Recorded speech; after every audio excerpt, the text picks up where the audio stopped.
Champ is here. Samoa Joe, the first ever 3-time NXT champ. He comes down to the ring. He says at TakeOver, I stood face to face with the killer Karrion Kross, and I stand before you, the first time 3-time champ. And when I arrived here, there was tension. But it was different today. It was more palpable. The handshakes were colder. The stares were bolder. We'll stop staring and someone actually step up. So then he calls someone out. He's like, everyone was treating me different today. You want to say something? He's basically like, state your case. Yeah, bring it down to the king's court here. And, well, we assume it would this guy had some beef. And that's Pete Dunne, who comes down. And we already knew what he was going to say. You ain't the baddest man. We were literally doing this to each other. Like, is he going to say I am so bad. I'm the baddest man. Bad. I'm bad. You're not bad. He knows it. Because he's bad. Break your fingers. No, he says that later. Yeah. Pete Dunne says, you ain't the baddest. So do me a favor, Joe. Head to the back, fetch your mate Regal, and tell him to make the match. And Joe's like, oh, like, you got some balls. And Pete says, don't make me provoke you. Damn. But out comes L.A. Knight. He says, it's nighttime, which I giggled at. He says, you took too long with Karrion Kross, Joe. If it was me, I'd beat him in 43 seconds. Wasn't that how long it took Becky to beat Bianca Belair? Oh, it was less than that. He says you took too long. You're gassed. You're over the hill. It's done. It's over. And as he's walking down, Pete just looks at him and goes, you take one more step and I'll break your fingers. And this kind of spooks LA Knight a little bit. He kind of retraces his back steps as Kyle O'Reilly's music hits and he comes out looking a little injured. He's kind of selling some that midsection, that injured midsection.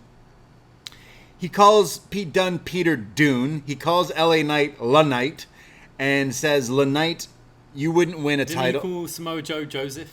Samoa Joseph. At least he didn't call him Samoa. Is that Paige? Yeah. We still can't find that clip. Someone please find this clip of when it's on SmackDown, Paige's general manager, and she calls Samoa Joe Samoa. Listen I here, can't remember Samoa. the context, but it's something like, now look here, Samoa. We can't find this clip. And I don't know if it's just something I've like made up in my head, but Mandela I'm sure effect. it happened. Yeah, it could be. Listen here, Samoa. So someone go back, watch of all of Paige's run as general manager, and any segment cross-reference that with Samoa Joe segments on SmackDown. Please. It's I crazy. need to see it. We got Cool Kyle, La Knight, Samoa Joseph, Peter Dune, Ridge Holland. Ridge Holland. I mean, what? Kyle O'Reilly making fun of them. J. Jenna Jameson.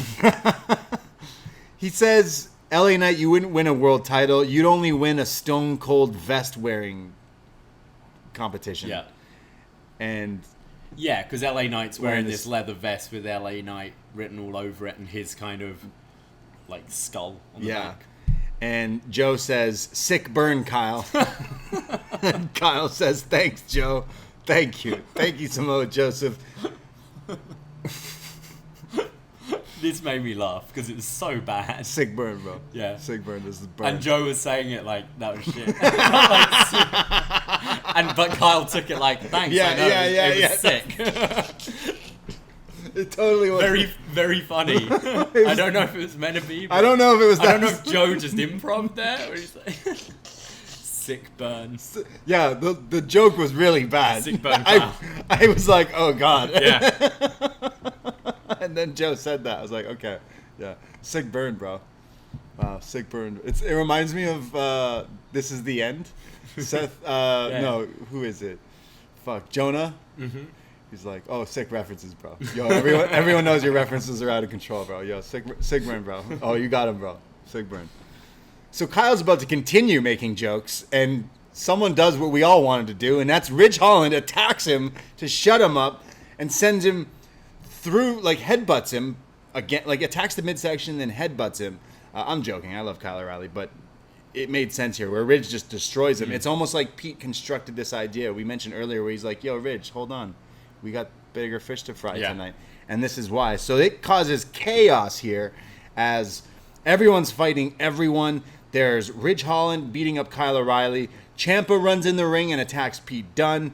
Joe is just like, what's going on here? And it's just chaotic. Ridge headbutts Ciampa again, taking him out. So they've put that tonight. He's headbutted him twice. Joe pretty much clears the ring as well and stands tall. Yeah.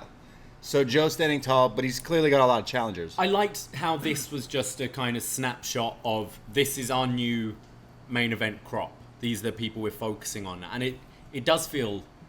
It feels fresh, I think. Having Dunne being a challenger, having Joe obviously as your champion, someone very new as a Ridge Holland. I kind of liked seeing the mix here. This is what we've got to look forward to the next few weeks. It's missing someone. Walter. He needs to chill for a bit. He just lost. Yeah. But yeah, down the line. I don't like it when someone loses a title and then right away they go in for the next one. Sure. Like you'll lose the North American Championship and then challenge for the world. It's like, well, come on. Yeah. So I think Walter needs to chill for a few weeks and then it'll be a big deal. Joe holds the title till like Survivor Series till there's a takeover. Dream match against Walter for the title. Walter takes the title. Sure. Kyle versus Walter at Mania Takeover. Very nice. I just booked it all. There Very you go. nice. Wrapped it up in a Noshigami. Yeah. Is that what you... the gift? It is. So Joe stands tall, but yeah, any of these matches sound good. LA Knight has like great reactions from this crowd whenever he comes out. You can't hear him at times because they're booing so loud.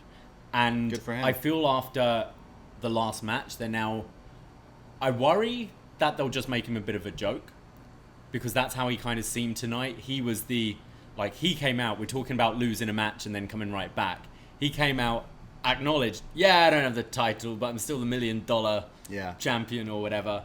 But he was the butt of the joke here. He was the one they all were like, fuck off LA Knight and beating him up. And then with the segment later, I could see them going in that direction with him a bit.